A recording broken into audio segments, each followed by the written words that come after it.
Nowa Gwinea, wyspy Aru, wyspy Salawati, Buru, Australia, Tasmania, Indonezja, Moluki. Ja nie cytuję nazw wymienionych w katalogu ekskluzywnego biura podróży, ale miejsca, skąd pochodzą dzisiejsi goście papuziej telewizji. Te oto wspaniałe papugi, mieniące się wszelkimi barwami tęczy. Papuzie klejnoty, które rzeczywiście wyróżniają się na tle innych papug. Prezentuję Państwu papugi młode, w związku z tym jeszcze nie w pełni wybarwione i dlatego musicie Państwo uwierzyć mi na słowo, że w przyszłości będą one jeszcze bardziej kolorowe. Te papugi to lorysa, dama gwarliwa, dama niebieskobrzucha i dama żółtowstęga. Natomiast te mniejsze to lorysa górska i lorysa tęczowa. Cechą odróżniającą te papugi od wszystkich innych gatunków jest specyficzny sposób odżywiania. W środowisku naturalnym żywią się głównie nektarem z kwiatów. Do jego pobierania służą im specyficznie zbudowane języki. Przypominają one miniaturowe pędzelki, a każdy włosek tego pędzelka to niewielkiej średnicy rureczka, którą ptaki te wysysają nektar z kwiatów i sok z owoców.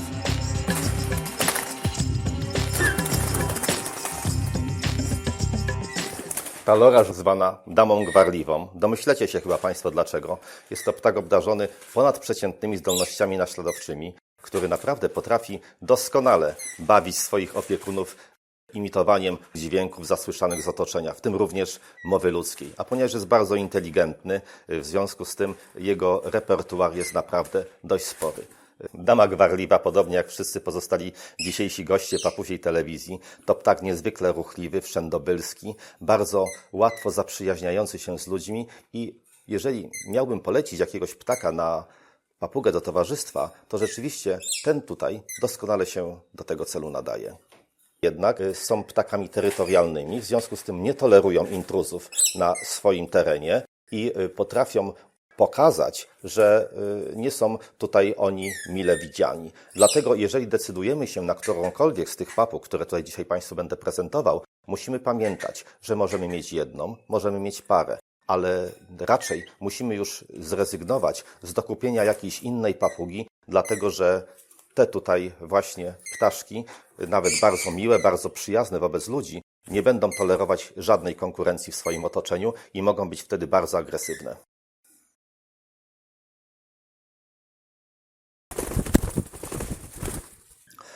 Nadane jej określenie dama gwarliwa wydaje mi się troszeczkę niezrozumiałe, dlatego że praktycznie rzecz biorąc wszystkie tutaj prezentowane dzisiaj ptaki mają bardzo podobne i na bardzo wysokim poziomie zdolności naśladowcze. I na dobrą sprawę mianem gwarliwa można by obdarzyć każdego z nich. No chodź, proszę.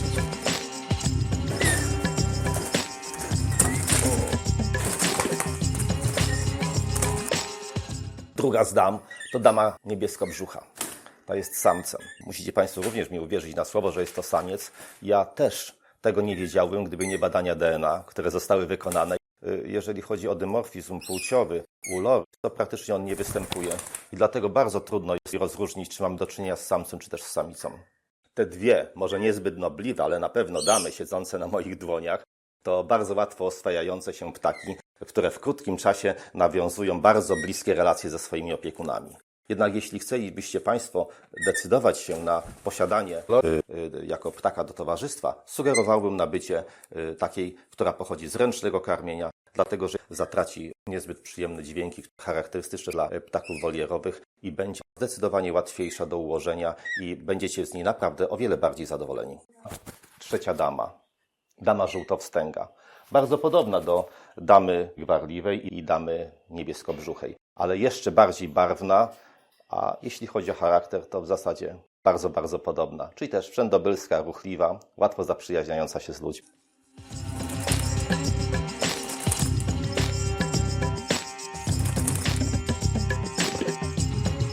Te dwa mniejsze ptaszki to czasami trudne dla niefachowców do odróżnienia. Lorysa górska i lorysa tęczowa. To, co je różni, to ubarwienie na piersi. Tej tutaj przypomina nieco rybie łuski.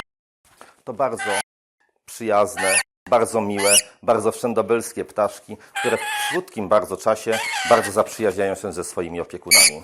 Szczególnie polecane są jako ptaki do towarzystwa dla dzieci. Większość papug to typowe ziarnojady. Te właśnie tutaj to miękkojady. Często spotykam się z sytuacją, że niektórzy boją się kupować lory ze względu na ich specyficzny sposób odżywiania się. Obawiają się, że przygotowywanie nektarów będzie kłopotliwe. Wcale tak nie jest.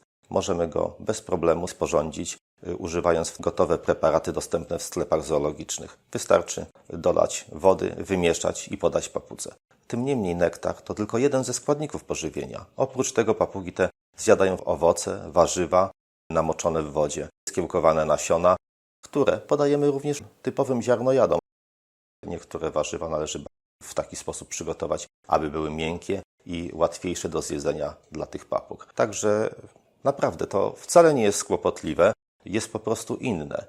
Ale wierzcie Państwo, że w tej chwili te bajecznie już kolorowe ptaki w niedalekiej przyszłości staną się naprawdę wspaniałymi, barwnymi klejnocikami, które będą wyróżniały się w naszych klatkach czy wolierach. A zważywszy na taki bardzo przyjazny wobec ludzi sposób bycia, ptaki te coraz częściej goszczą w naszych domach, gdzie przez długie, długie lata sprawiają, że naprawdę możemy cieszyć się z ich obecności i z ich kontaktów z nimi.